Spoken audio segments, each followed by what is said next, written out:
Alhamdulillah, London weather is very bad still. Still, sometime sunny and sometime is raining. Some side is raining and some side is a sunny. But I am start cleaning the garden. Garden 2026, first day of cleaning the garden.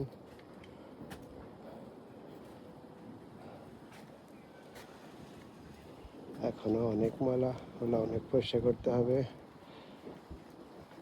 Food waste, এগুলা food waste. লাউ গাছের জন্য মাটি কিনলাম, প্রায় 22 বস্তা মাটি কিনলাম। বড় ভাই বাংলাদেশ থেকে লাল শাকের বীজ আনবো, মূলা শাকের বীজ আনবো। তারপরে এইটুক জায়গা রেডি করলাম, কলমি শাক লাগাবো। এইটুক জায়গা রেডি করলাম, মূলা শাক লাগাবো। আর এখানে হবে লাউ শাক। কিছুদিন পরে আপনাদেরকে আপডেট দিব। ভালো থাকেন, আল্লাহ হাফেজ।